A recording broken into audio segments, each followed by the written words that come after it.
Hello everyone. My name is Dr. Sumit and I am a urologist. Majority of the patients that I deal with in my day-to-day practice, they come with the problem of urinary stones. So in this video I shall be discussing in detail about the urinary stones, the problems associated with it and how to manage them. But the most important aspect of understanding the problem of urinary stone is the fact as to why do urinary stones form and how to prevent them. So understand this, we have to understand that the urine is composed of two components, the water and the solutes in it. The concentration of the solutes in this solution with water, it can be low or high depending upon the level of hydration. If a person drinks less water, the concentration of the solutes will become higher, and if the person is drinking good amount of water, the concentration of the solute is lower. If the concentration of solute in urine is high, it achieves its supersaturation potential, and at this very high concentration of solutes in urine, the solutes, they start forming small crystals like that of normal salt or table salt that we use. And if the concentration of these solutes, it remains high, more and more crystals form which start joining to each other, and they form a larger crystal which now begins to look like a stone. So this is the predominant reason because of which urinary stones they form. Now the question that arises is how to prevent formation of urinary stones. So the solution to prevention of urinary stones lies in the answer of the question as to why they form. If you maintain a good level of hydration and the concentration of solutes persistently it is less in urine, then the crystals will not form and the tendency for an individual to form urinary stones will be low. How would a person know that he is adequately hydrated and the concentration of solute in urine is low? So to understand or to ensure this, there is a very easy subjective test. Whenever a person or an individual goes to pass urine, observe the color of the urine. If the color of the urine is yellow, in that case there is high concentration of solute in urine. So go drink 2 more glasses of water and ensure that the color of the urine at all times it is the same as that of the water you drink. In case the urine is yellow, go and drink more water, you are dehydrated and you will have a tendency to form urinary stones.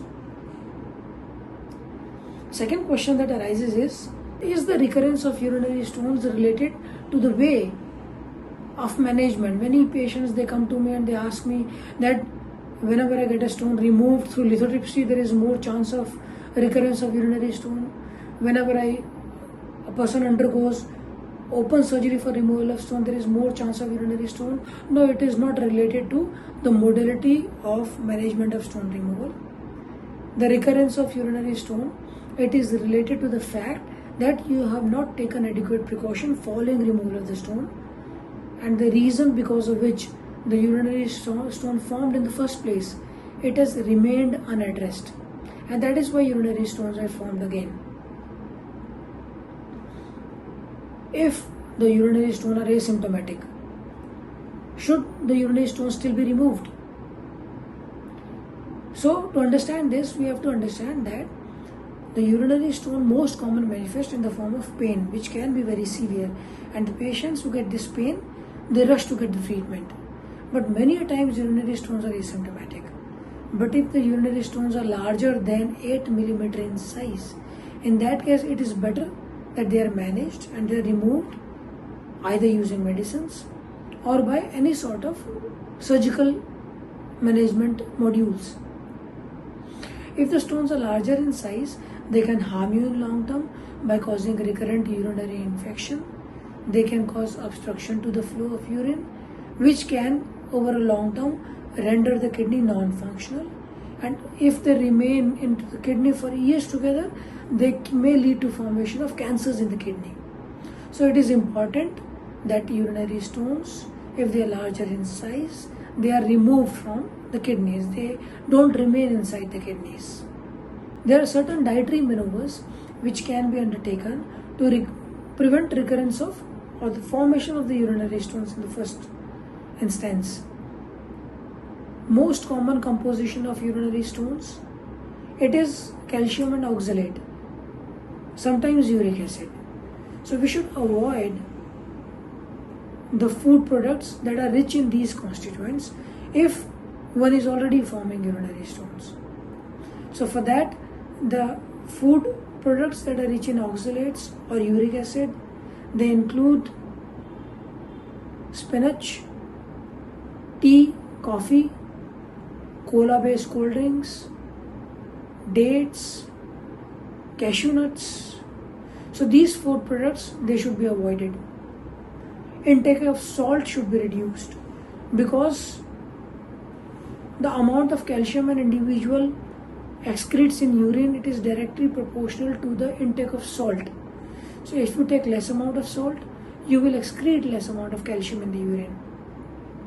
There are certain food products that prevent formation of crystalline urine, which includes citrates, and the food products rich in citrates, they are lemon, the citrus fruits like orange, mosambi. So one should increase intake of juices of these things like lemon juice and orange juice. Ensure that you do not add salt into it. They should be taken freshly squeezed and without any additional salt or sugar into it.